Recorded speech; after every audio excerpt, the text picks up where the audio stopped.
खोज खबरको अरू भिडियोहरू हेर्नका लागि सब्स्क्राइब गर्नुहोस् अनि बेल आइकनलाई दबाउनुहोस्। स्वतन्त्र पत्रकारितालाई आर्थिक सहयोगको निम्ति जोइन बटन थिच्नुहोस् अनि आफ्नो राशि चुन्नुहोस्।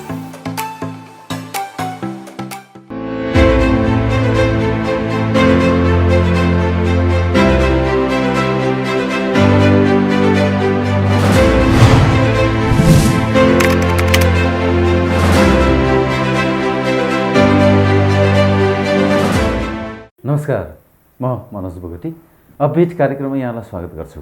अपडेट कार्यक्रममा हामीले विभिन्न विचारलाई, विभिन्न विषय विशेषज्ञहरूलाई निम्ति आएर उहाँहरूबाट विभिन्न विषयमा जानकारी लिने गरेका छौँ। आज म दार्जिलिङमा छु। मसँग हुनुहुन्छ जनआन्दोलन पार्टीका नेता अमर लामा। उहाँ आफै एकजना अधिवक्ता पनि हुनुहुन्छ अनि दार्जिलिङमा भइरहेको आन्दोलनहरूतिर पनि उहाँको संलग्नता हामीले देखेका छौँ। चल्दै गरेको मौजुदा राजनीतिमाथि म उहाँसँग आज कुराकानी गर्न चाहन्छु। तपाईँलाई अपडेट कार्यक्रममा स्वागत गर्छु दाजु। नमस्ते, थ्याङ्क यू। के गर्दै हुनुहुन्छ हजुर? अहिले त अब घरमै बसाइ छ, काम कुरो बन्द छ। कोर्ट अल्टरनेट डेजमा खोलिन्छ, कहिले कहिले यसो इमर्जेन्सी अर्जेन्ट काम छ भने गइन्छ, नत्र दिनभरि घरमै बसाइ। तपाईँको दल के भइरहेछ अहिले? राजनैतिक दल अहिले एकदमै निष्क्रिय छ हाम्रो साथीहरू है। त्यसले गर्दाखेरि अब सल्लाह गर्दैछौँ कतिजना साथीहरूसित के गर्नुपर्ने पार्टीलाई, होइन, निरन्तरता दिनुपर्ने हो कि फेरि अब अहिले राजनैतिक त्यो एउटा भनौँ न, हामीले पहिला गर्दाखेरिको जस्तो माहौल छैन अहिले भाइ। त्यो राष्ट्रिय राजनैतिक दलहरूको बेसी इन्टरफेरेन्स भयो क्या डाइरेक्टली दार्जिलिङमा नि। त्यसले गर्दा हामी चाहिँ अब यत्रो वर्ष गऱ्यौँ, तर रिजनल एउटा पार्टीमा बसेर एउटा क्षेत्रीय भावना, क्षेत्रीय मुद्दा लिएर गर्ने हामीले गर्दै आएका हौँ। तर अहिले देखेको क्षेत्रीयवाद चाहिँ सायद दार्जिलिङमा रहँदैन कि भन्ने नि। र एउटा क्षेत्रीय भावना लिएर राजनीति गर्नेहरूलाई चाहिँ अहिलेको समय ठिक छैन जस्तो पनि लाग्छ। अब इधर अरमा जानु पर्यो। अब ब्यालेन्स मिलाएर बोल्दाखेरि तृणमूल काङ्ग्रेस पक्षको मान्छे भन्छ, फेरि कहिले कहिले होइन, अब यसो केन्द्र सरकारसित त अब त्यस्तो व्यक्तिगत हाम्रो त के हुन्छ र, होइन। तर बिजेपीले पनि त राष्ट्रिय स्तरमा त काम त एकदमै अब एउटा के भनौँ अनडेमोक्रेटिक छ यो सरकार नि। अब भन्दाखेरि तृणमूलको दोष लाग्छ, फेरि तृणमूललाई भन्दा यिनी बिजेपीपट्टिको मान्छे भन्ने खालको कुरो नि। त्यसले गर्दाखेरि माहौल ठिक छैन भाइ। यहाँ राम्रो मान्छेहरूले राजनीति गर्नु सक्दैन अब दार्जिलिङमा, मलाई त्यस्तै लाग्छ। अब यो राजनीति एउटा व्यापार नै भयो नि। इन्भेस्ट गर अनि इन्भेस्ट गरेको अनुसार फेरि पछि तिमीले मुनाफासितै लिनु पाउँछौ भन्ने नि। अनि यो राष्ट्रिय दलहरू पहाड आउनु र क्षेत्रीय दलहरूलाई निष्क्रिय गर्नु अथवा यहाँबाट नामेट गर्नु, यो एउटा स्वतस्फूर्त भएको घटनाहरू हो कि यो प्लानिङमा हुँदैछ यस्तो? तपाईँलाई के लाग्छ? यो त यस्तो हो नि, अब भारतीय जनता पार्टीको एउटा उनीहरूको पोलिसी म्याटर नै हो है। उनीहरू पहिला चाहिँ अब एक्लै पक्षमा सत्तामा आउनु नसक्ने, त्यसले गर्दाखेरि विभिन्न ठुलो ठुलो क्षेत्रीय दलहरू नि। अब दार्जिलिङको त के त्यो राष्ट्रिय स्तरमा त के कुरा गर्नु भयो, आधा एमपी त दिनु सक्छौँ हामी। तर ठुलो ठुलो क्षेत्रीय दलहरूलाई उनीहरूको बैशाखी चढेर उनीहरू सत्तामा आइपुग्यो। तर अहिले एकपछि अर्को हेर, अब महाराष्ट्र होइन चुनाव पछाडि त्यति पुरानो उनीहरूको गठबन्धन एउटा शिवसेना, जसले 25वटा 30वटा मेम्बर अफ पार्लियामेन्ट जितेर जान्छ, उनीहरूसित पनि एउटा एक्सक्युजमा उनीहरूले गठबन्धन तोड्यो। खासमा त्यो पर्पोजली गरेको बिजेपीको अबको पोलिसी त्यो छ नि त। अकाली दलसित पनि भयो होइन। अनि अर्को उनीहरूले अब क्षेत्रीय दलहरूलाई त्यति महत्त्व दिँदैन, किनभने उनीहरूको सोचाइमा चाहिँ के छ भने यो सानो सानो पार्टीहरू चाहिँ अल्झो बाटोमा है, यिनीहरूको बेसी मुद्दा हुन्छ। अनि एउटा अब वान नेसन, अब वान ट्याक्स भन्ने होइन, वान नेसन वान ल्याङ्ग्वेज भन्ने पोलिसी छ बिजेपीको। त्यसले गर्दाखेरि ठुलो ठुलो प्रादेशिक पार्टीहरू, क्षेत्रीय पार्टीहरू जसले चाहिँ एउटा भनौँ न रिकग्नाइज पार्टीहरू उनीहरूको पर्सेन्टेज अफ भोट्स हेऱ्यो भने उनीहरू नेसनल लेभलको रिकग्नाइज पार्टीहरूलाई पनि साह्रो छ अहिले बिजेपीको। तर त्यसले गर्दाखेरि दार्जिलिङमा पनि त्यही हो। अब सिक्किमलाई हेर्दाखेरि मलाई त्यस्तो लाग्छ, सिक्किममा हेर्नुहोस् अब है सत्ता पक्ष र विपक्ष दुवैजनालाई बिजेपीले आफ्नो उसमा राखिराखेको छ, पकडमा राखेको छ। अब मलाई लाग्छ त्यहाँ बिजेपीले बेसी ज्यादा दुःख गर्नु पर्दैन। अबको आउँदो सरकार बिजेपीको हुन्छ।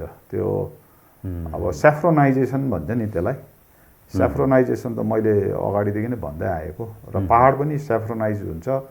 अर्को चाहिँ अब तृणमूल कङ्ग्रेसले अब हाम्रो जुन चाहिँ जनचाहना है, हाम्रो एउटा राजनैतिक एउटा आकाङ्क्षा भनौँ, एउटा पुरानो राजनैतिक मुद्दा दार्जिलिङमा, यो बिचमा हुनु त उतार चढाउ भए पनि अहिले अब सबै राजनीतिक दलले बङ्गालदेखि अलग हुने नै इच्छा राखेको छ भनौँ न, राख्नु पनि पर्छ।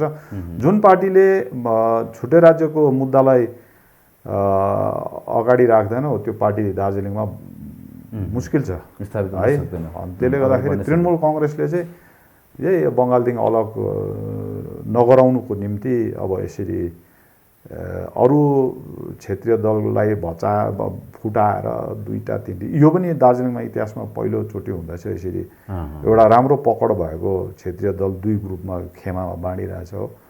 अनि राजनीति त्यो वरिपरि नै घुमिरहन्छ। यो दुईटा खेमा जबसम्म रहन्छ घुमिरहन्छ अनि बिजेपी र टिएमसी त्यति बेलासम्ममा अरू राजनीतिक दलको खास कुनै महत्त्व रहँदैन जस्तो मलाई लाग्छ।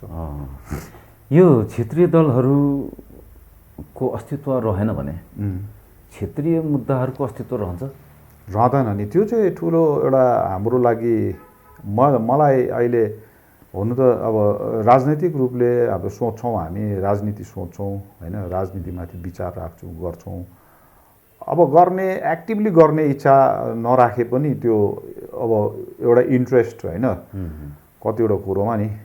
र अहिले अब छुट्टै राज्यको कुरो निक्लिँदैछ, पर्मानेन्ट पोलिटिकल सल्युसन भन्छ। अब अहिले फेरि भन्दैछ 6औं अनुसूची भन्दाखेरि कम्तीको हुँदैन भन्ने कुरोहरू हुँदैछ है। यो सबै कुरो हुँदै पनि अनि मैले अस्ति एउटा मेरो अन्तर्वार्तामा भने बिजेपीले अहिले छुट्टै राज्य त दिँदैन, कुनै हालतले पनि दिँदैन। किनभने भएकै राज्यहरू त्यति ठुल्ठुलो राज्य फुल फ्लेजेड स्टेट्सहरूको त पावर नरेन्द्र मोदीले कन्सोलिडेट गरेर आफ्नोमा लाँदैछ। अब संविधान अन्तर्गत पाएको क्षमताहरू पनि उसले वेलफेयरको नाममा अब जस्तै हेल्थको काममा उसले डिपार्टमेन्टमा इन्टरफेयर गर्छ, एजुकेसनमा इन्टरफेयर गरिरहेछ। अब अस्ति मैले भने त त्यो ट्याक्सको अब जिएसटीको कम्पेन्सेसन स्टेट्सहरूलाई दिएन, फिस्कल अटोनोमी पनि भएकै राज्यहरूको त उसले खोसेर लाँदैछ भनेदेखि यतिखेर नयाँ राज्य निर्माणको कुरो चाहिँ त्यो सोच्नु पनि गलत हुन्छ अनि समयको बर्बादी हो है। हुँदैन चाहिँ होइन, हुनु चाहिँ हुन्छ। तर अहिलेको प्रेजेन्ट वर्तमान बिजेपी सरकारले चाहिँ नयाँ राज्य दिँदैन। तर यो बिचमा चाहिँ बेसी हाम्रो सानोतिनो दलहरूको चुरीफेरी बेसी हुँदाखेरि चाहिँ मलाई लाग्दैछ यहाँ क्षेत्रीयवाद हराएर जान्छ कि। हाम्रो लागि चाहिँ प्रायोरिटी चाहिँ म भन्छु क्षेत्रीयवाद चाहिँ बचाउनुपर्छ। क्षेत्रीयवादमा चाहिँ म त गोर्खाल्यान्डको मुद्दा बाँचिन्छ। नभए भोलि यहाँ बिजेपीले बङ्गालमा सरकार गठन गर्यो भने नि मलाई त के लाग्छ भने नि बिजेपीले बङ्गालमा सरकार गठन गर्यो भने गोर्खाल्यान्डको कुरो त उठाउनु त दिँदैन नै है। अब कस्तो किसिमको नीति अपनाउँछ, हत्कण्डा अपनाउँछ त्यो भविष्यभित्र। तर मलाई चाहिँ कता कता यो भएकै जिटिएको क्षमता पनि घटाइदिन्छ जस्तो लाग्दैछ। किनभने जिटिएमा क्षमता चलाउनु नसकेको हो नि, जिटिएलाई दिएको छ नि क्षमता, चलाउनु नसकेको हो नि। त्यसले गर्दाखेरि त अब बिजेपीलाई बङ्गालमा आएपछि मात्रै हामीले चिन्छौँ। अहिले नै हामीले अरू राज्यकै उदाहरणहरू देख्दा पनि मलाई चाहिँ लाग्छ बिजेपीको चाहिँ यो मसिनो पार्टीहरू चाहिँ उसले त्यो सानो सानो माछा चाहिँ उसले निल्ने उसको एउटा पोलिसी चाहिँ छ। अहिले 2019को चुनावमा पनि यहाँ पहाडका केही दलहरूले एउटा गठबन्धन गरिकन चुनावी गठबन्धन गरिकन सांसद राजु विष्टलाई राजु विष्टलाई जिताएर पठायो। त्यसमा दुईवटा मुद्दा थियो, एउटा स्थायी राजनीतिक समाधान, अर्को त्यो 11 जातको जनजाति। अहिले आएर जुन हिजोस्ति भर्खरैको वार्ता तपाईँले हेर्नुभयो, गृह मन्त्रालयले पठाएको जिटिएको रिभ्यूको मिटिङ हेर्नुभयो, यो जम्मै जनतालाई बताइएको एउटा छ र प्रक्रिया फेरि अर्को तर्फबाट हुँदैछ। यो जम्मै के भइरहेको हो भन्ने लाग्छ तपाईँलाई? होइन, यो त सोझो कुरो हो नि। यसले के इन्डिकेट गर्छ भने बिजेपी गोर्खाल्यान्ड दिने त कुरा छोडिदिउँ है। अब एकचोटि गोर्खाल्यान्ड गठनको निम्ति एउटा कमिटी बनाइदिनुपर्छ भन्ने माग पनि निकै गरे है। पहिला अब यो जनमुक्ति मोर्चाको, विशेष गरेर जनमुक्ति मोर्चाको जेनरल सेक्रेटरीले चाहिँ यसलाई एउटा पेट इस्यु जस्तो बनाएको थियो क्या। हामीलाई राजनाथ सिंहले कमिटी बनाइदिन्छ है। हामी मेरो आफ्नो विचार चाहिँ के छ, यो कमिटी बनाउनु भनेको चाहिँ नि त्यो यस्तो मजाको कुरा हो कि त्यो कमिटी त 20 वर्ष 30 वर्ष कमिसन जस्तो एउटा हुन्छ कि त्यसले रिपोर्ट कहिले दिन्छ त्यो चाहिँ त्यो कोल्ड स्टोरेजमा हालेको जस्तो नि। पहिला पनि यस्तो कमिटी बनिएन कुनै राज्य। अब बनिन्छ जब प्रक्रिया सुरु हुँदाखेरि अब त्यसमा त्यो जियोग्राफिकल डिभिजन हुनुको लागि चाहिँ कमिटीहरू, डिफ्रेन्ट कमिटिजहरू बनिन्छ। अब जस्तै अब त्यो एउटा स्टेटलाई बाइफर्केट गरेर दुईवटा बनाउँदा अथवा एउटा स्टेट र अर्को स्टेटको हिस्सालाई जोडेर एउटा बनाउँदाखेरि अब त्यसमा त त्यो प्रपर्टीहरूको पनि डिभिजन हुन्छ होइन। अब कतिवटा इन्फ्रास्ट्रक्चरहरूको डिभिजन, त्यति बेला चाहिँ कमिसन बनिन्छ। तर अब हाम्रो चाहिँ यहाँ त्यस्तो कुरो निक्लेको हो, यो कतिजनाले भुल्यो होला नि। कमिसन पनि मागेको, कमिटी पनि मागेको कि त्यो समेत दिएन। जुन कमिटीले चाहिँ खासमा त्यो एउटा मुद्दालाई कति वर्षसम्म थन्काएर राख्ने भन्नुको अर्थ बिजेपीले गोर्खाल्यान्डमाथि त चर्चा पनि गर्नु मान्दैन उनीहरू, बुझ्नु भएन। अन्त किनभने त्यो त एउटा लाटा मान्छेले पनि बुझ्ने कुरो हो नि। अझ अब 21मा बङ्गालको चुनाव आउँदैछ, फर्स्ट टाइम होला सायद बिजेपीले बेङ्गलमा एउटा सरकार बनाउनु सक्ने उनीहरूको एउटा भनौँ न पोसिबिलिटी छ है। लास्ट अब 2009 लोकसभा इलेक्सनको रिजल्ट हेरेर 18 सिट्स उनीहरूले जितेको छ। त्यस्तो समयमा गोर्खाल्यान्डको कुरो है हुन्छ भन्नु, वार्ता हुन्छ भन्नु कुरो चाहिँ त्यो एउटा के भन्नु, फुल्स प्याराडाइजमा बस्नु हो त्यो है। त्यो मस्त निदाको राजनीतिक निद्रामा परेको मान्छेहरू चाहिँ त्यस्तो हुन्छ। अन्त त्यसले गर्दाखेरि अब गोर्खाल्यान्ड दबाब दिएको भए हुँदैन। जस्तो दबाब, कस्तो दबाब दिन्छ, कस्तो मैले अघि भने नि, शिवसेनाले अकाली दलले होइन दबाब दिँदैछ उनीहरूको अब हुँदैछ र पनि उनीहरूले बिजेपी त अब सामर्थ्य भयो नि। उनीहरू त एकदम लक्का जवान, अब अहिले हलाउनु सक्दैन बिजेपीलाई। ब्रुट मेजोरिटी छ उनीहरूले। अब हेर गुजरातमा कतिजना कङ्ग्रेसको एमएलएजहरूलाई रिजाइन गरायो हो। एउटा एमएलएलाई त 52 करोड अफर गरेछ, 16 करोड होइन मलाई त 52 करोड दिन्छु। अब त्यो कङ्ग्रेसको एमएलएहरूलाई रेजिग्नेसन दिनु लगाइहेरिकन त्यहाँ राज्यसभाको सिट अब गुजरातबाट पनि उनीहरूले बेसी जितेर जाने अनि राज्यसभामा उनीहरूको मेजोरिटी बनाउने नि। अब कङ्ग्रेस जस्तो पार्टीको एमएलए त 52 करोड दिएर किन्दैछ भनेदेखि हामी जब यो सानो त्यो कसले भने त्यो कुकुरको टाउको जस्तो सेप भएको जग्गामा 3टा एमएलए भएको जग्गालाई त बिजेपीले त्यति ठुलो उयो पनि गर्नु पर्दैन।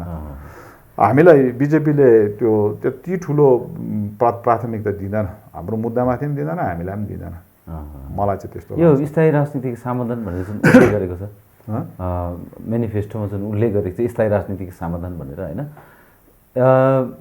यसलाई तपाईँले कसरी हेर्नुभयो? अब त्यो स्थायी राजनैतिक समाधान भन्ने शब्द कसले चलायो है, अस्ति पनि त्यो निकै हामीले चर्चा गऱ्यौँ। यो जुन चाहिँ एउटा पर्टिकुलर टर्म छ, एउटा वर्ड छ, यो कसले आविष्कार गर्यो क्या? हामीले त फर्स्ट टाइम सुन्दैछौँ स्थायी राजनैतिक समाधान। अब फिजो जस्तो लालडेङ्गा जस्तो मान्छेहरूले गभर्मेन्ट अफ इन्डियासित नेगोसिएट गर्दाखेरि त यो वर्डहरू युज गरेन है।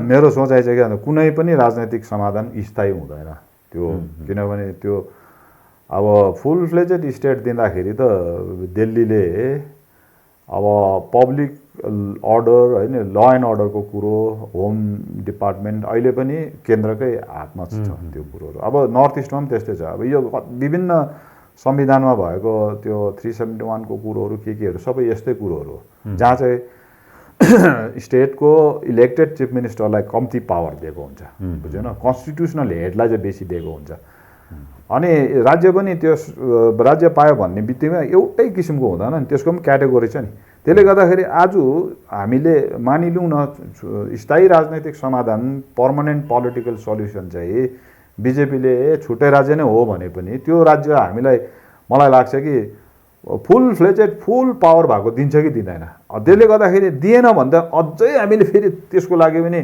लड्नु पर्यो नि राजनैतिक रूपमा होइन अन्त स्थायी त हुँदैन नि त त्यो त एउटा स्थायी हुँदैन भनेदेखि अब अहिलेको स्थायी राजनैतिक समाधान त खै मलाई त लाग्छ त्यो अन्धाहरूले हात्ती छाने जस्तो नि पुच्छ समात्नेले स्थायी समाधान चाहिँ यस्तो डोरी जस्तो रहेछ भन्ने खुट्टा समात्नेले काम्बो जस्तो भन्ने लाग्छ अब उहाँहरूले यो कुरो निकालेको हो अब उहाँहरूले जानुहोस् है स्थायी राजनैतिक समाधान तर छुट्टै राज्य चाहिँ बिजेपीले दिँदैन तर अहिले लेटली चाहिँ एउटा कुरो निक्लिँदैछ हामीलाई छैटौँ अनुसूची भन्दाखेरि कम्ती चाहिँ हुनु हुँदैन भनेपछि फेरि सायद मलाई लाग्छ बिजेपीले छैटौँ अनुसूचीमाथि सोच्दैछ कि भन्ने जस्तो चाहिँ मेरो अनुमान नि केही दलहरूले यो कुरा उठाएपछि तपाईँलाई त्यस्तो लागेको हुनसक्छ अब त्यो एउटा एस्योरेन्स दिएको अथवा त्योमाथि विचार गर्दै गरेको हुनसक्छ कि बिजेपीले भन्ने नि अब यो स्थायी राजनीतिक समाधान भनेर मेनिफेस्टोमा पनि छ सबै राजनीतिक दलहरूले यसलाई छुट्टै राज्य भनेर डिफाइन पनि गर्छ परिभाषित पनि गर्छ जनतासँग जाँदाखेरि पनि यसलाई एउटा छुट्टै राज्य हो भनेर पनि उनीहरू गएकै हो तर जब वार्ता गर्नुपर्ने प्रक्रिया सुरु हुन्छ उनीहरूले वार्ता पनि माग्छ त्यो चाहिँ जिटिएको हुन्छ नि फेरि यो चाहिँ के हो किन यस्तो हुन्छ अब यो त गभर्मेन्ट नोज बेटर नि अब जसले बोलायो नि अब त्यो वार्ता यस्तो नि होइन वार्ता समाधानकै वार्ता बोलाउनु होइन र टेक्निकली पनि होइन त्यो अब यस्तो भयो नि अस्ति एउटा अगस्तमा होइन कि कहिले गोर्खाल्यान्ड टेरिटोरियल एडमिनिस्ट्रेसनको ट्राइपार्टाइट बोलायो अब यहाँ यस्तो छ नि जति पनि दलहरूले सानो सानो दलहरूले लास्ट इलेक्सनमा बिजेपीलाई समर्थन जनाए उनीहरूको माग चाहिँ के छ भने एउटा राजनैतिक रूपको एउटा त्रिपक्षीय वार्ता केन्द्र सरकार राज्य सरकार र अनि त्यो गठबन्धनमा रहेको दलको चाहिँ एउटा पोलिटिकल टक हुनुपर्छ अनि त्यसको इस्यु चाहिँ विषय चाहिँ हामीले बुझ्दा चाहिँ छुट्टै राज्य हुनुपर्छ भन्ने चाहिँ उहाँहरूको नि तर अब गभर्मेन्ट अफ इन्डियाले चाहिँ गोर्खाल्यान्ड टेरिटोरियल एडमिनिस्ट्रेसनको एउटा रिभ्यू होइन रिभ्यूलाई के भन्छ अब पुनरावलोकनको एउटा समीक्षा जस्तो सभा बोलाउँछ नि यो त दुईवटा भिन्न भिन्दै कुरो हो नि त अनि त्यसले गर्दाखेरि त्यो गोर्खाल्यान्ड टेरिटोरियल एडमिनिस्ट्रेसनको रिभ्यू मिटिङ हुन्छ किनभने हुनु पर्छ भनेर लेखेकै छ नि गर्नु पनि पर्ने थियो लास्ट मलाई लाग्छ 2016मा एउटा लास्ट भएको थियो होला त्यसपछि भएन अब त्यो रिभ्यू चाहिँ फेरि इलेक्टेड बडी हुँदाखेरि गर्ने रिभ्यू हुनुपर्ने हो तर अहिले त इलेक्टेड छैन एडमिनिस्ट्रेटर छ होइन अन्त त्यसले गर्दाखेरि अब अचम्म छ नि रिभ्यूको मिटिङ पहिला चाहिँ गोर्खाल्यान्ड भनेर पठायो फेरि पछि गोर्खाल्यान्ड टेरिटोरियल एडमिनिस्ट्रेसन भनेर पठायो है अब यसले चाहिँ के बताउँछ भने मैले अघि नै भनिहालेँ नि बिजेपीले दार्जिलिङ अनि हामीलाई त्यति ठुलो महत्त्व दिँदैन किनभने हामीसित त्यो क्षमतै छैन नि आज हाम्रोबाट 15जना 20जना मेम्बर अफ पार्लियामेन्ट जानु सक्ने एउटा क्षेत्र भएको भए हामीसित त्यति भोट भएको भए चाहिँ सायद उनीहरूले गर्थ्यो होला तर अब उनीहरूलाई थाहा छ नि त यो एउटा एमपी त दिनु सक्दैन यिनीहरूले हो अनि के अरे राजनीति त अब भनौँ न अब डेमोक्रेसीमा त त्यही नै हो नि सबैले नै त्यही भन्छ होइन it's a game of numbers अनि हामीसित चाहिँ त्यो नम्बर चाहिँ छैन र अब नभएपछि किन त्यति ठुल्ठुलो आशाहरू पनि देखाउनु मान्छेलाई है अनि किन बेसी कुरा गर्नु त्यो माथि मैले देखेको चाहिँ बिजेपीले टेर्दैन बिजेपी होइन मैले चाहिँ तपाईँलाई भन्नु खोजेको चाहिँ के भने जम्मै कुराहरू हामीलाई ढाँटेरै काम गरिरहेको हो कि राजनीति त्यस्तै हुन्छ नि भाइ अब ठुल्ठुलो राजनैतिक दलले राष्ट्रिय दलमा अब कति हुन्छ यस्तो मागहरू त है अब हामी बेसी बोल्छौँ न त हाम्रो साथीहरू पनि मलाई चाहिँ लाग्छ हामी बेसी बोल्छौँ आमा 370 एब्रोगेट गर्दा वा वा वा 370 एब्रोगेट गर्नु सक्यो सरकारले अब हामीलाई राज्य दिन्छ भन्छ उल्टा काम गरिरहेछ 370 एब्रोगेट गरेर त भएकै राज्यलाई युनियन टेरिटोरीमा डिमोसन गरेर लाँदैछ। लद्दाख नाच्यो त्यति बेला, भरे पछि पो चाल पायो। यो त ओपन एरिया बनायो, अब बाहिरको मान्छेले यहाँ आएर जमिन किन्नु पाउँदछ। अहिले लद्दाखले फेरि प्रोटेक्सन माग्दैछ हो। र हाम्रोले चाहिँ के भन्छ, 370 एब्रोगेट गरे अब हाम्रो पनि पालो आउँछ भन्छ।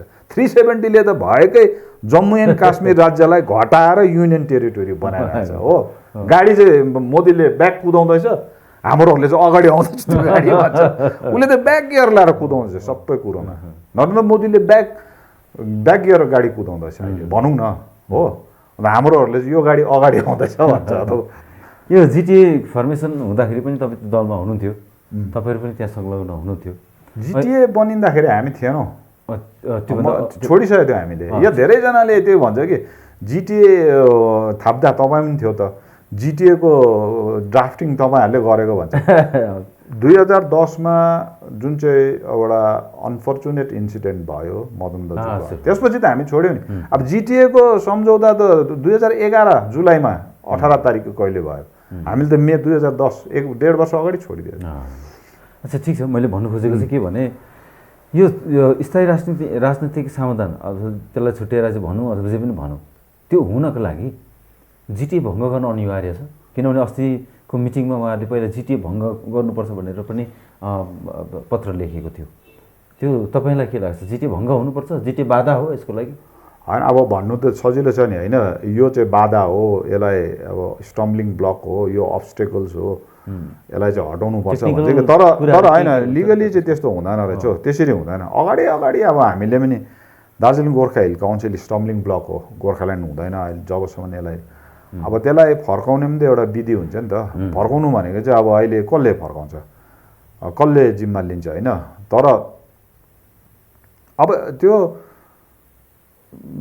डिजिएसीलाई कसरी अब पछि सुभाष घिसिङले है त्यो 6 सिड्युलको मेमोरेन्डम अफ सेटलमेन्ट बनाइसकेपछि चाहिँ अब त्यसलाई क्याबिनेटले अप्रुभ गर्यो, त्यहाँबाट प्लेस गरेर पार्लियामेन्टमा प्लेस हुँदै गर्दाखेरि चाहिँ त्यसलाई फेरि रिभर्ट गरेर यता स्ट्यान्डिङ कमिटीलाई दियो।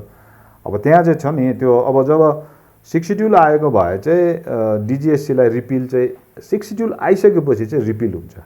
तर इन द मिन टाइम चाहिँ के थियो भने 6 सिड्युलको मेकिङ हुँदै गर्दाखेरि त्यो पार्लियामेन्टमा लेजिस्लेसन हुँदै गर्दाखेरि समय लाग्छ र तर त्यो बिचमा चाहिँ दार्जिलिङ गोर्खा हिल काउन्सिलकै चुनाव हुनुपर्छ भनेर लेखेको पनि छ त्यो एमओएसमा होइन। त्यसको अर्थ के हो भने जबसम्म 6 सिड्युल फुल फ्लेजेड अब त्यसको प्रक्रिया पूर्ण भएर चाहिँ एउटा 6औं अनुसूचीको अन्तर्गतमा भएको एउटा स्वायत्त शासित एउटा जिल्ला भनौँ न परिषद आएपछि चाहिँ डिजिएससीलाई बिदा दिइन्छ भनेर लेखेको हो नि त्यो चाहिँ। अन्त त्यसले गर्दाखेरि मलाई मेरो आफ्नो विचारमा बुझाइमा चाहिँ के हो भने जिटिए फर्काएपछि गोर्खाल्यान्ड दिन्छ भन्ने चाहिँ होइन है। अनि जिटिए त एउटा सम्झौता भएर भारत सरकारले पनि त्यसमा हस्ताक्षर गरेर र राज्यले पनि गरेर दिएको चिज हो।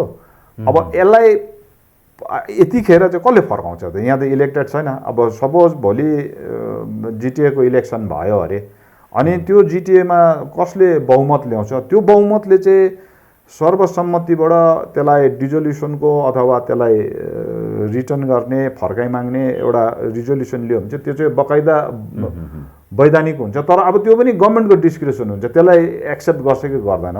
अब फर्काउनु भने चाहिँ के भन्नु, अब लालकोटीलाई चक्का लाएर लानु उता कलकत्ता कि दिल्ली त भएन नि। अनि अहिलेको अब एडमिनिस्ट्रेटरकोमा त त्यो पावर छैन, इलेक्टेड बडीलाई चाहिँ छ, उनीहरूले रिजोल्युसन एडप्ट गरेर हामीलाई चाहिएन जिटिए है। तर यस्तो हुँदैन नि, किनभने अघि हेर न अब त्यही 6 सिड्युलमा भएको अटोनोमस डिस्ट्रिक्ट काउन्सिल्सहरूलाई त अपग्रेड गरेर युनियन टेरिटोरी बनायो। त्यही डिस्ट्रिक्ट काउन्सिल 3-4 वटालाई मिलाएर अपग्रेड गराएर युनियन टेरिटोरी बनायो। तर युनियन टेरिटोरी बनाउँदा त्यो काउन्सिलहरूलाई पहिल्यै डिजल्भ गराएन, अपग्रेड गराएर युनियन टेरिटोरी बनायो। त्यसपछि काउन्सिललाई त्यतिकै राख्यो अनि अहिले पनि छ त्यो काउन्सिल्सहरू।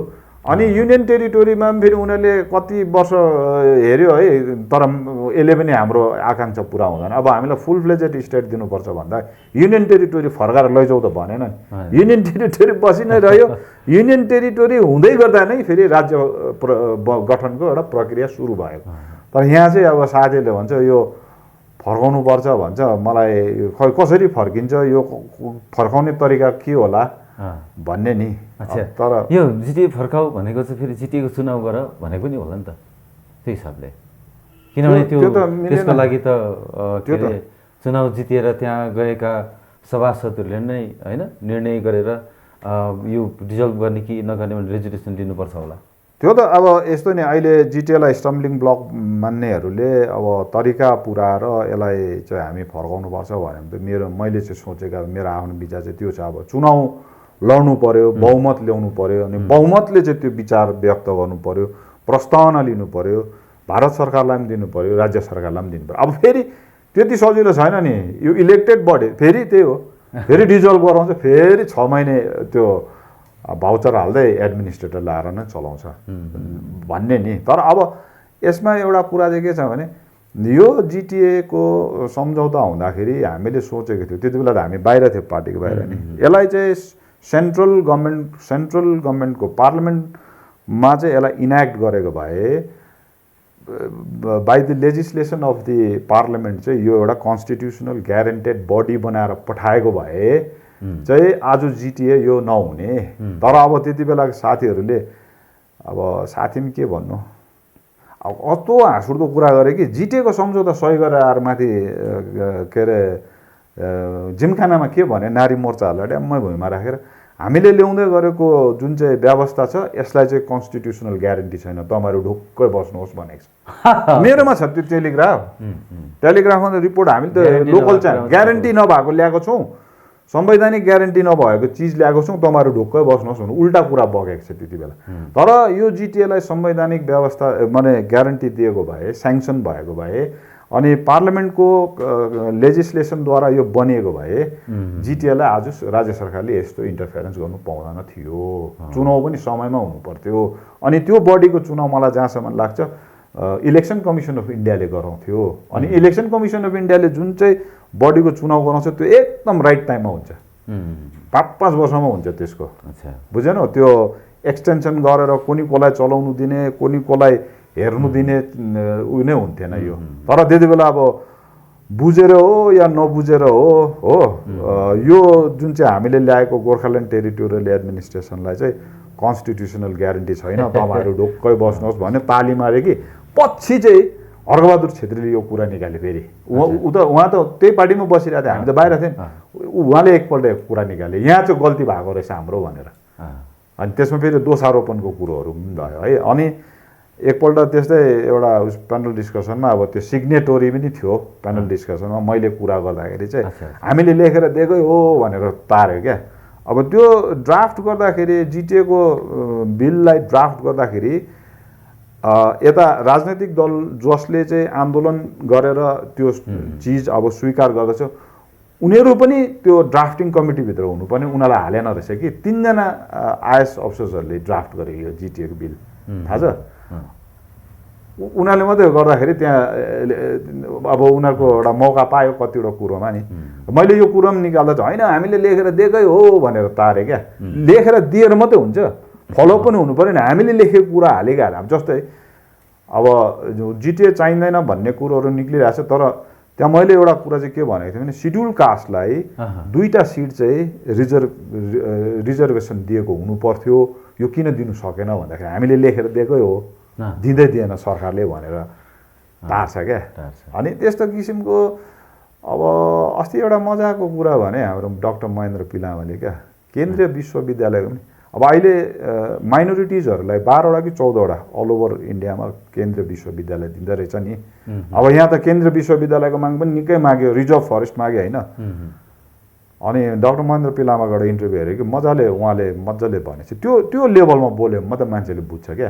अब त्यो युनिभर्सिटीको भित्ता त नदेख्नेहरूले माग्यो युनिभर्सिटी कहाँ दिन्छ भने, अब युनिभर्सिटी माग्ने मान्छे त अब होइन। अब डाक्टर महेन्द्र पिलामाहरू जस्तो मान्छे जो चाहिँ भाइस चान्सलर हो, उनीहरूलाई थाहा छ नि कसरी त्यो प्लेस गर्नुपर्ने होइन, कसरी पाउँछ त्यसको त्यो निटिग्रिटीहरू त होइन, भित्रको कुरोहरू त अब कुरा राख्दा पनि त सिधै गएर राखेर त भएन नि त, कुन तरिकाले प्लेस गर्नुपर्ने त्यस्तै अब भयो।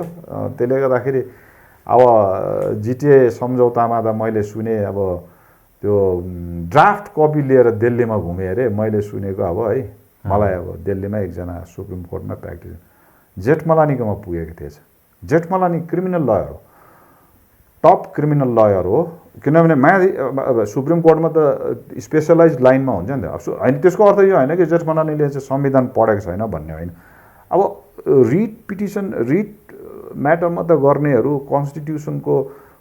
कन्स्टिट्युसनको विषय लिएर मात्रै केस गर्नेहरू कन्स्टिट्युसनल एक्सपर्ट लयरहरू छ एक्साए कि त्यहाँ नगएर चाहिँ सुनेको दिनरात सुनेको चाहिँ जेठमलानीकोमा पुगेको थियो अरे राम जेठमलानीकोमा नि तर एउटा कन्स्टिट्युसनल एक्सपर्ट राखेर त्यसलाई स्टडी गरेर होइन के कसो छ यसको पछि ल्याकुनाहरू के छ त्यो कमी कमजोरी यसमा के छ हामी यसलाई कसरी सुधार्नुपर्ने हामीले के राख्नुपर्ने भन्ने चाहिँ भएन रहेछ त्यतिखेर नि त्यसको मतलब स्पष्ट भयो नि यो छुट्टै राज्य अथवा स्थायी राजनैतिक सावधान हुनको लागि जिटिए भङ्ग गरिरहनु पनि पर्दैन मलाई चाहिँ लागेन जसले पनि भङ्ग गर्नुपर्छ भनिरहेको छ त्यो चाहिँ के स्टन्ड हो कि के भन्नु चाहिँ त्यसलाई अब त्यो खै हुनु त एउटा हिसाबले हो भने चाहिँ नि गोर्खाल्यान्ड टेरिटोरियल एडमिनिस्ट्रेसन जस्तो बडीहरू चाहिँ नि हामीलाई दिएर नि हामीलाई यहाँ दार्जिलिङको मान्छेलाई नि बडा के भन्नु त्यो पथभ्रमित भन्छ त्यसलाई पथभ्रमित नै भन्छ पैसा रुपियाँ पुरा आउँछ नि त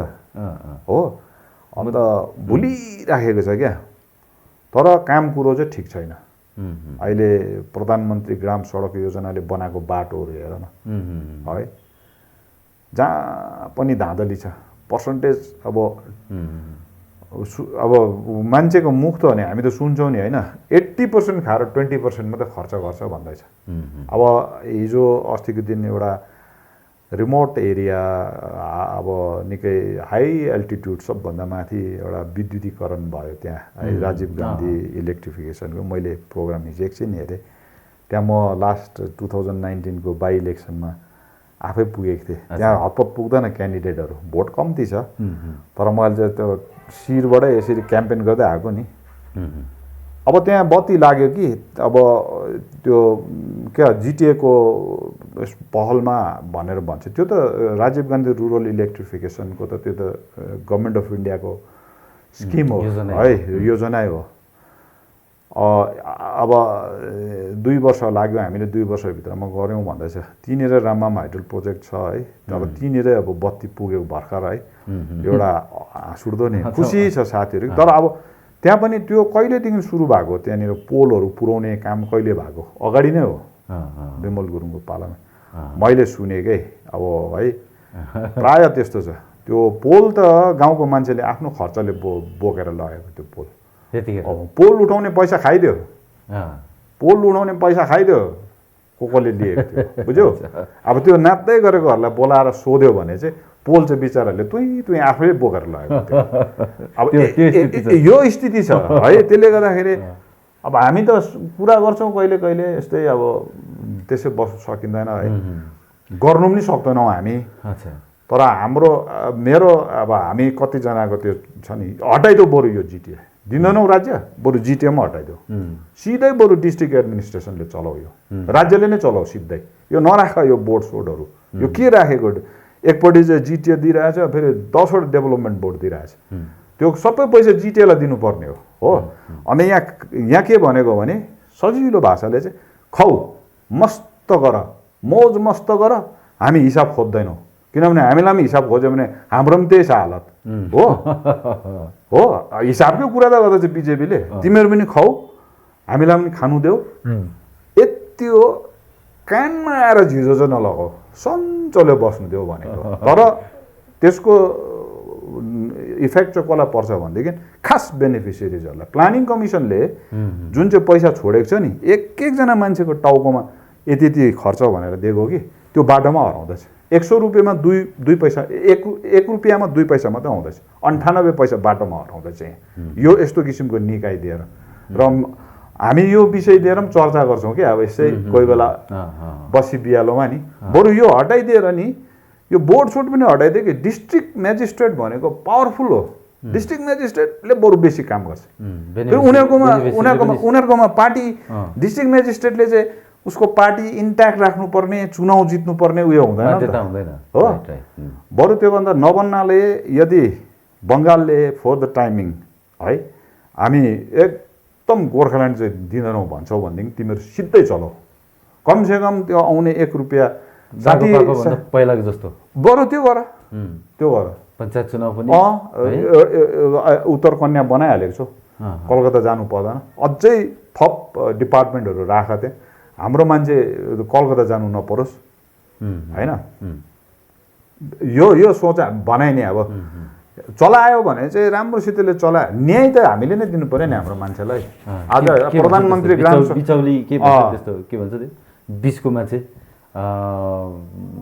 बिचौलिया के भन्छ हैन त्यस्तै किसिम मात्रै भयो भने चाहिँ जिटीहरू यो दागो खाने एउटा उसमा त्यो भाइ यो त्यसले गर्दाखेरि कुनै काम ठिक छैन गराइ ठिक छैन गर्यो भने राम्रो हुन्थ्यो किनभने अन्तमा न्याय त हाम्रो मान्छेलाई हामीले नै दिनुपर्छ है अनि यस्तो किसिमको अब यसमा म अडिटर भएर आएको पनि होइन म वाचडग पनि होइन है यस्तै किसिमको कुरो गर्दाखेरि मदन दाजुले आफ्नो ज्यान दिनु पर्यो यहाँ सबभन्दा ठुलो इस्यु कसले मुद्दालाई निकै माथि लग्यो को चाहिँ इमान्दार कोही यहाँ अब भनौँ यहाँ के हो भने भ्रष्टाचार चाहिँ कसैले खोज्दैन है भ्रष्टाचारको कुरा गऱ्यो भने सबजना पछाडि सर्छ बुझेन किनभने सबजना त्यसमा कहीँ न कहीँबाट रिलेटेड छ नि त अनि मजा आइरहेछ खानु अनि जबसम्म यस्तो बडी यहाँ बस्छ नि त्यो अब त्यो हिसाबले हो भने चाहिँ यसलाई बरु हटाइदेऊ हटाइदेऊ भ्रष्टाचार कोट्याउनको लागि भनेर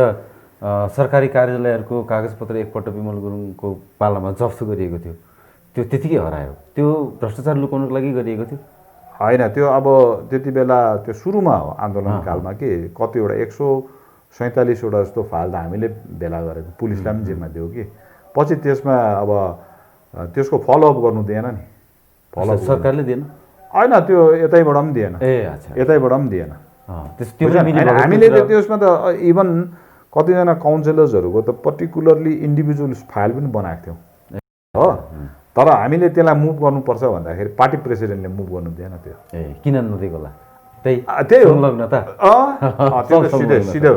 सिधै हो तपाईँले मदन दाजुको कुरा गर्नुभयो यो जुन काण्ड भयो यो मुद्दा कहाँ पुगिरहेछ अहिले अब यो अहिले अब ट्रायल स्टेजमा छ है ट्रायल स्टेजमा छ तर अब 1-2वटा एभिडेन्सको कुरोहरू हामीले अब सुप्रिम कोर्टमा रिट हालेको छौँ पेन्डिङ बसिरहेको छ त्यो अब सुप्रिम कोर्टमा है त्यहाँ पनि धेरै अब यताउति छ अब कतिवटा कुरोहरू त्यो लिगल कुरोहरू अब हामीले अहिले इन्फरेन्स भन्छ नि त्यो एउटा अन्दाजमा कुरा गर्नु भएन तर अब हामी सुप्रिम कोर्टको केस छिटै त्यसलाई माटमेट गरिदिन्छौँ त्यो ट्रायलमा ल्याउँछौँ अब त्यसको गवाई सुरु हुन्छ बेसी समय लाग्छ तपाईँको अपेक्षा कस्तो छ अब जहाँसम्म अब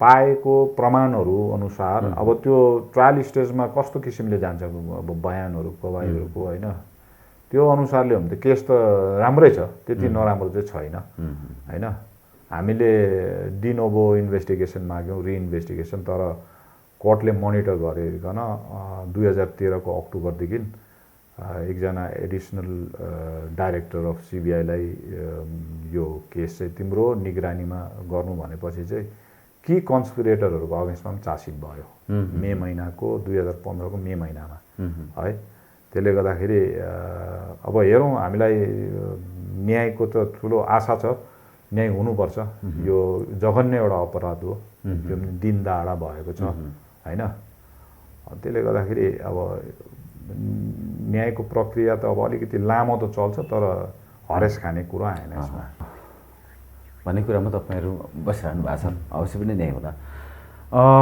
यो अहिले चल्दै गरेको राजनीति जे छ नि यो कतातिर जाँदैछ खासमा यो हाम्रो जो मुद्दा बोक्नेहरू मुद्दा नबोक्नेहरू चलखेल गर्नेहरू इत्यादि गर्नेहरू अब वार्ताहरूमा पनि ढाँट्ने कुराहरू आउँदैछ चुनावमा कबुल गरेकोहरू पुरा पनि त्यसलाई पनि सम्बोधन गर्दैन भाजपा पनि बस्दैछ बिस्तारै बिस्तारै के हुँदैछ दार्जिलिङको राजनीति अब अहिले त्यही होला हो टु मेनी के अरे कुक स्पोइल द फुड भन्छ नि होइन त्यो बेसी भयो नेताहरू पनि है फेरि इस्युलाई बुझ्दैन हो म त यसो हेर्छु अब हुन त अब राजनीति गर्ने मान्छेहरू त्यस्तै हुन्छ होला मैले नै बेसी बुझ्छ भन्ने कतिवटा कुरो नि अब नेसनल सिक्युरिटीको रिजनमा चाहिँ छुट्टै राज्य दिँदैन भन्ने कुरो छ एउटा होइन। अब यसमा सरकारले चाहिँ बोलेकै छैन। एउटा अचम्मको चाहिँ के छ भने किन दिँदैन चाहिँ भनेकै छैन नि त उनीहरूले। दिन्छु त भनेकै छैन, दिन्छु त भनेकै छैन, तर किन दिँदैनौ त्यो पनि भनेको छैन नि त हो।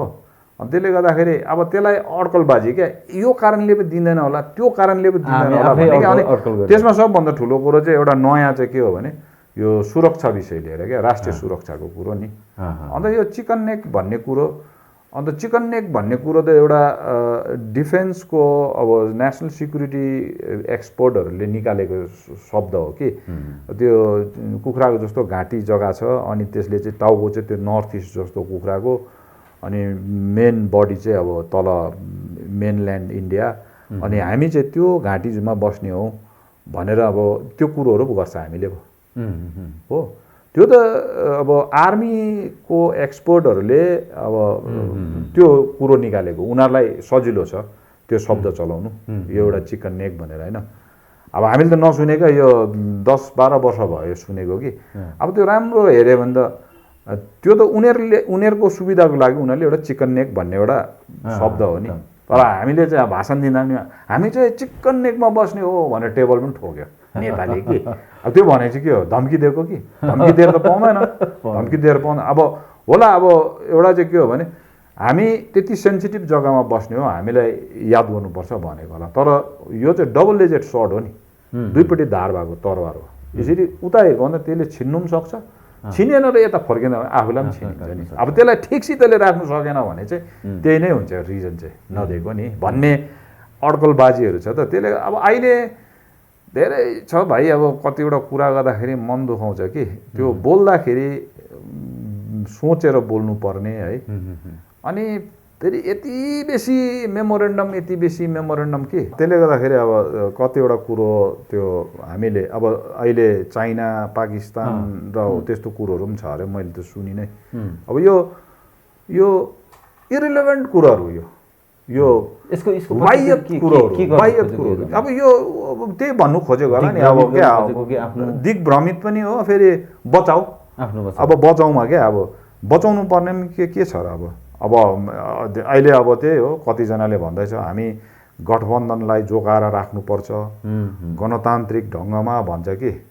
त्यो सबै क्या अब मुस्किल पर्छ भाइ भन्नु नि, अब के भन्नु है। त्यसरी त अब यस्तै कुराहरूले नै होला। अब 2019मा हुन त अप्सन पनि छैन है दार्जिलिङको मान्छेलाई नि फेरि पनि, किनभने 2017को जुन किसिमको excessive use of force government of West बेङ्गलले गर्यो नि, त्यसमा आन्दोलन गर्नु लगाउने नेताको पनि पुरै दोष छ। सिधा भन्नु भने क्याटिस बनाएर पुलिसलाई क्याटिस ढुङ्गाएर राखेर भागे आएको गर्नु नि छ। ठुलो हतियार ल्याएर गतिलै गर्नु पर्थ्यो होइन होइन, लागोस् न आधा जस्तो त पिल्छेको हुनुपर्ने। रड काट्नु लाएर क्याटिसले पुलिसलाई हेरेर राखेर भाग्यो। अनि के अरे गभर्मेन्टको रिटालिएसन पनि त्यस्तै भयो है। 12-13 जना निर्दोष नै भन्नुपर्छ, निर्दोषहरूको। मैले त त्यो 2010मा हामीले पार्टी छोडेपछि पनि भन्यो यो गोर्खाल्यान्ड इस्यु लिएर चाहिँ हामी मर्नु पर्दैन। अब चाहिँ त्यो अध्याय चाहिँ सक्यो। अब त हामीले लबीको माथि लबिङ चाहिँ हाम्रो कमी छ त्यहाँ। लबिङ गर्दाखेरि त बडा तरिका जान्नेहरू पुग्नु पऱ्यो नि त्यहाँ। अस्ति हर्कबहादुरले भनेको छ, हर्कबहादुर छेत्रीले भनेको छ पञ्चायत लेभलको लिडर। अझै एउटा कुरा त भनेन रहेछ डाक्टर हर्कबहादुर छेत्रीले, प्रधानमन्त्रीसित नक्सा खिच्दा प्रधानमन्त्रीको चेयर क्या विल भएको चेयर कुदाइ पठायो अरे कि। अन्त अब त्यही हो। अनि त्यसले गर्दाखेरि अप्सनै छैन। अब excessive use of force government of West बेङ्गलले अनि ममता ब्यानर्जीको पनि त्यो भनाइको तरिका है। अब पछि त निकै मत्थर भएको थियो। नवान्नाको मिटिङमा हामी जाँदाखेरि गोर्खाल्यान्ड इज योर प्रेरोगेटिभ भने क्या, यो चाहिँ तपाईँहरूको एउटा आफ्नो खुसी हो, तपाईँहरू कुरा गर्नु सक्नुहुन्छ गणतन्त्रमा भन्ने कुरोसम्म चाहिँ आएको थियो। तर अब उसको पनि यो गोर्खाल्यान्ड भन्नेहरूलाई चाहिँ निमिट्यान्न पारिहाल्छु भन्ने खालको त्यो त हुँदैन नि होइन। दार्जिलिङमा त यो छुट्टै राज्यको कुरो त कुनै दिन पनि मान्छेले भुल्दैन अनि यसलाई छोड्दैन पनि। त्यसले गर्दाखेरि यहाँको मान्छेकोमा अप्सनै छैन कि फेरि पनि चुनाव भयो भने त्यो रिस पोखेको भोट क्या थाहा छ। अब यतापट्टि पनि यिनीहरूले पनि दिने त होइन रहेछ हो, खालि हामीलाई भोट मात्रै हाल्नु लाउने रहेछ। अब अर्को त हेर्नु त सक्दैन। अन्त त्यसले फेरि रिस, अब राजनीति त रिस पोखेर मात्रै भएन नि त। मेरो भनाइ चाहिँ के छ भने अब त्यति बेला पनि भनेको क्षेत्रीयवाद जोगाउँ होइन, यो छोडिदिउँ, यो नेसनल पार्टीलाई बोक्ने काम छोडौँ। हाम्रो काँध त आखिरमा सानो सानो काँध हो, त्यति ठुल्ठुलो पार्टीलाई हामीले भनौँ न भने त्यत्रो ठुलो हामीले केही बल पनि दिनु सक्ने त होइन रहेछ। बरु क्षेत्रीय पार्टीहरू चाहिँ एक हुनुपर्छ, आफ्नो अस्तित्व बचाएर बरु विधानसभामा होस् अथवा संसदमा माथि लोकसभामा होस् आफ्नै प्रतिनिधि जानु पायो भने एउटा स्ट्यान्ड त राख्नु सक्छ है। त्यसले गर्दाखेरि अब मलाई त्यही अघि सुरुकै कुरो क्षेत्रीयवाद चाहिँ जोगाउनुपर्छ। तर स्थिति जटिल भइसक्यो, एकदमै राम्रो छैन। न मुद्दाको स्थिति ठिक छ, न जातिको स्थिति ठिक छ, न राजनीतिक स्थिति ठिक छ। यो जम्मै कुराहरू राजनैतिक नेतृत्वको रणनीतिक कमजोरी, नेतृत्वको कमजोरीहरूको कारणले गर्दाखेरि नै भइरहेको हो कि भने हामीले अहिलेसम्म थाहा पाइरहेका छौँ। अब उपाय छ कि छैन, के गर्नुपर्ने छ, सकिन्छ, उपायहरू के हुनसक्छ?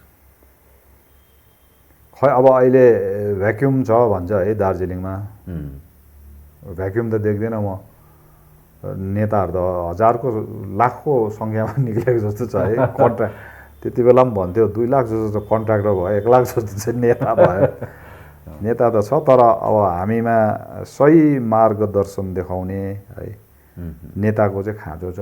अनि त्यही हो, तर राजनीति मोटामोटी दार्जिलिङमा एउटा व्यापार धन्दा भयो। धन्दा गर्नु सक्नेले राजनीति गर्नु सक्छ, अब धन्दा गर्नु नसक्नेले सक्दैन राजनीति गर्नु। दाजुलाई धेरै धेरै धन्यवाद छ। अपबिट कार्यक्रममा हामीलाई तपाईँको एकदमै मूल्यवान समय दिनुभयो। फेरि पनि अरू कार्यक्रममा तपाईँलाई म यसरी दुःख दिन आउँछु। आजलाई कार्यक्रमबाट हामी बिदा लिन्छौँ। थ्याङ्क यू भाइ। ल थ्याङ्क यू मनोज। मसँग अहिले हुनुहुन्थ्यो अमर लामा, उहाँ अधिवक्ता पनि हुनुहुन्छ, राजनीतिज्ञ पनि हुनुहुन्छ। मौजुदा राजनीतिलाई नजिकबाट उहाँले निरन्तर हेरिरहनुहुन्छ, आफ्नो धारणाहरू राखिरहनुहुन्छ। अहिले पनि उहाँले यस्तै आफ्नो धारणा राख्नुभयो। यस्तै कार्यक्रम फेरि हामी लिएर आउनेछौँ। तबसम्मको लागि बिदा दिनुहोस्। नमस्ते। Welcome to India's best destination for nursing aspirants, Athena Group of Institutions, Bangalore.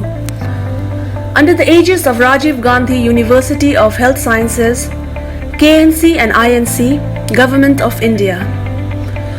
Offering courses for BSc, GNM, post-BSc and MSc in nursing, with highly experienced faculties providing quality trainings on international standards.